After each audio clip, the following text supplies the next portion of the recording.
It took us nearly 167 boxes to complete the first Jefferson Nickel album from coin roll hunting the nickel boxes I get from my local banks.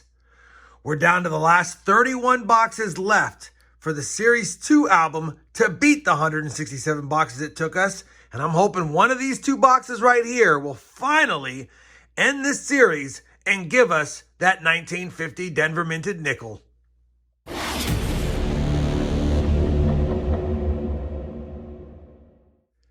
Hey everyone, it's RobFindsTreasure. Welcome back to my channel. We have another 2-box nickel hunt in our quest to find that 50D Jefferson nickel. Now, I said everything I needed to say in the intro. This is going to be episode number 137 of the entire playlist, and it's boxes 137 and 138. Now, obviously, we'd love to find the 50D nickel, but if we don't find it, we'll take silver nickels, buffalo nickels, any proof coins, any older coins, any better dates, and of course, any varieties. I'll be using my nickel coin hunts mat today to look for the varieties and place all the finds from the boxes on the top. Now, I'll give you a look at the books at the end when I compare the finds to them to see if we have any upgraders and hopefully the addition. For now, we're going to put these books to the side and get right to the hunt. I've got two local boxes here. They both have the 4-0 stamps, and I always am a little bit scared about that because it sounds like they're not going to be very good boxes because we have not done very good in the 4-0 boxes lately, but my nickel hunts have been better as of late, so you never know. We're going to go ahead and crack the top of this first box if I can do it one-handed, and if I can, we'll see if there's any fancy enders on the top side. All right, we got it. Well, definitely have a circulated nickel box. Don't see anything really fancy. A couple of older enders, even one with some paint on it. Let's get right to the hunt. And as soon as I have a nickel from the 40s or earlier, or of course a 1950, I'll bring you back in. Roll number 5 is going to have a couple of finds from the 40s. The first was an ender. When I flipped it around, I noticed it was a 1948. And it's going to be a 48 Philadelphia. And I flattened down the roll because this one looked a little bit old, and it is. It's a 1948 again, and this time a 48 Denver. We have 2 from the 40s to go along with 3 from the 50s. Not a bad start. Roll number 7, our first Jefferson from 1946, and that's a Denver. And I have you here, so we'll go ahead and grab this 1957 I also see, which is also from Denver. Roll number 13, yet another 1948 Jefferson nickel from Philadelphia. Roll 21 is actually going to give us a proof nickel. Took me a second to realize it till the light caught it, but that's definitely a 2005 Bison proof nickel. And we've got the San Francisco mint mark under Liberty. We'll take it. It's heavily circulated, but still a welcome sight because it could mean other things are going to be in the box as well. Roll 29 of box 1. Another 1946 Jefferson nickel from Philadelphia this time. Roll number 30 is going to give us our oldest Jefferson nickel, the second year Jefferson nickels were minted, a 1939. Is there a mint mark for a key date? And there is not. Let's see if it has any of the doubling on the words 5 cents and Monticello, which it does not. So it's not the DDR. Definitely a Philadelphia. And I don't see any of the Henning notches, but I'll weigh it up anyway. Oldest nickel so far, 20 rolls plus this left. Roll number 32, first nickel from 1940. 1940, Philly. Roll number 39, 1946 Jefferson nickel from Philadelphia as well. Same roll, the last coin in the roll was a 1948 Philadelphia. Roll number 46 is actually going to end with 2 finds as the last 2 coins in the roll. The first one was a 1947 Philly, and then I happened to spy it here really quick. We have a 1955 in decent shape, kind of an odd patina to it. And that's also a Philadelphia. And a 1955 Philadelphia is a semi-key date, definitely with a lower mintage. I will take that. I don't think it's going to upgrade, though, because we have found some nicer ones. Being a semi-key date, typically the 55Ps are in decent shape when you do find them. But I'll definitely take that. 55P and a 47P, 2 finds at the very end of that roll. Let's move on to roll number 47 next. Well, we finished that first nickel box, and while it wasn't exciting, it did have a good amount of finds, 25 on the board. The best finds are the proof nickel, the 39p, and of course the better date 1955 Philadelphia. One box down, one box to go, same bank a week later. Let's see if it has a lot of finds, but more importantly, can we get something for the book? Can we get a silver nickel or buffalo nickel? And can we get this box opened? We can.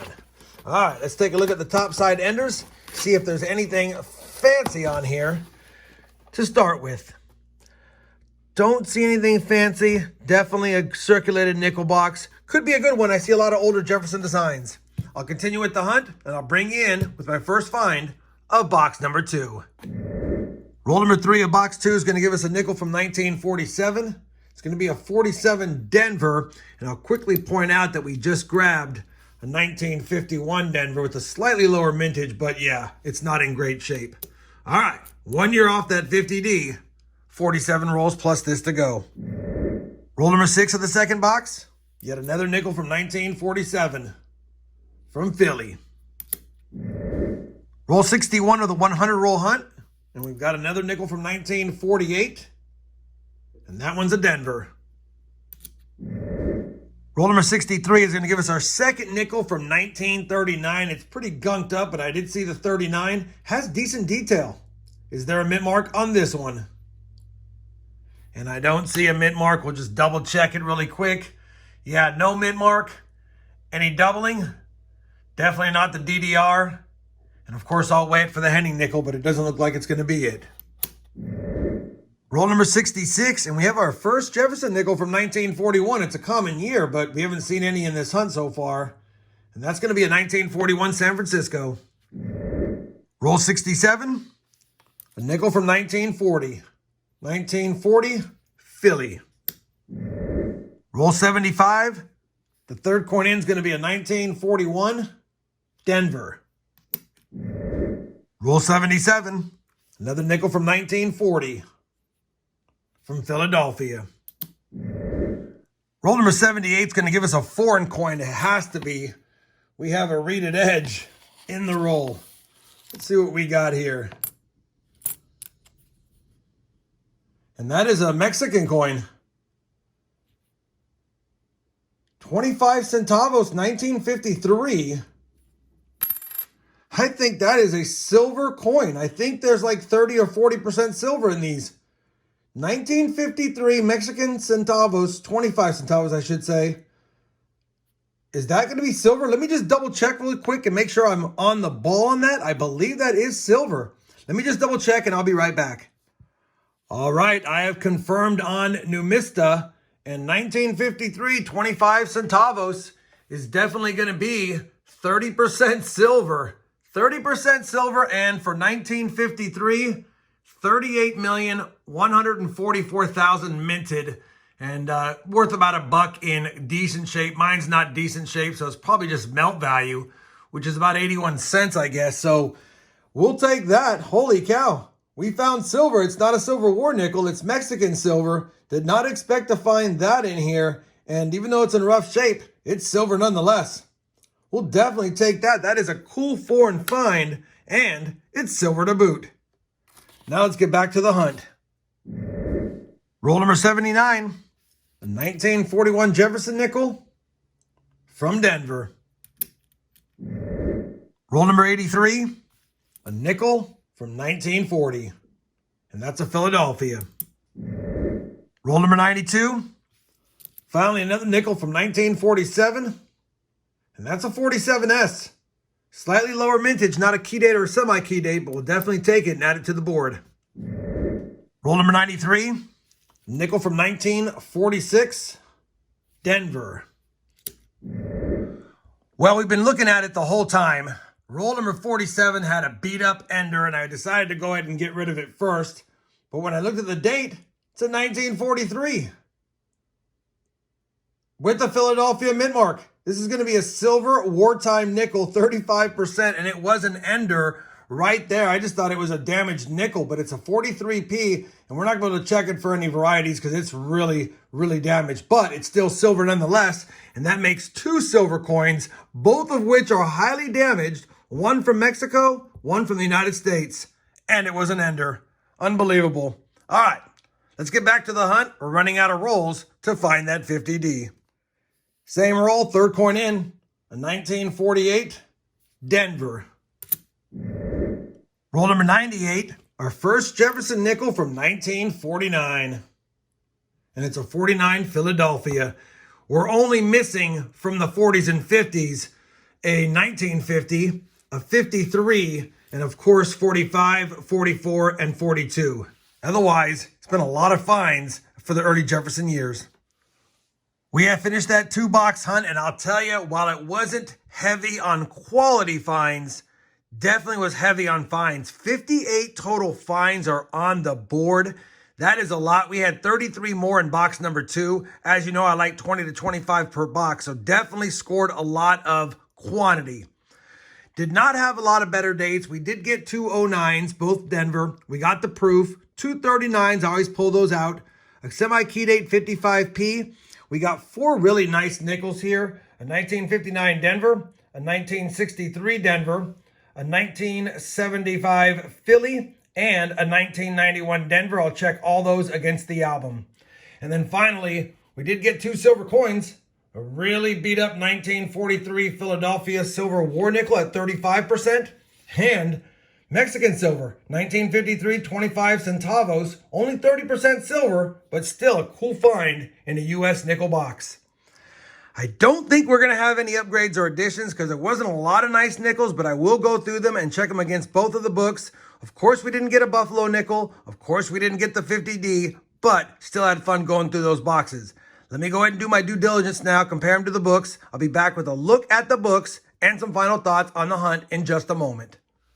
We have compared all the finds to both books. Unfortunately, nothing for the Series 2 set of books. We didn't find the 50D and nothing could upgrade. As far as the Series 3, we didn't plug any holes, but we did upgrade a 1946 Philadelphia. It's not the best upgrade, but it's definitely better than the one we had in there with a little more detail, so we'll take it. So now, after 138 boxes for Series 2, stuck on that 50D as usual, and after 73 boxes for Series 3, just missing 3 tough dates as well as the key date. Only 29 boxes left to beat the Series 1 set of books. Hopefully, we can do it here in the next several boxes. I know we didn't have any Buffalo nickels. I know we didn't have a lot of finds as far as quality, but we had quantity. It was a fun hunt, and we even got a couple of silvers for the silver jar. Hopefully you guys enjoyed this 2-box hunt as much as I did. If you did, I'd appreciate that thumbs up. And as always, everyone, happy hunting, and thanks for watching.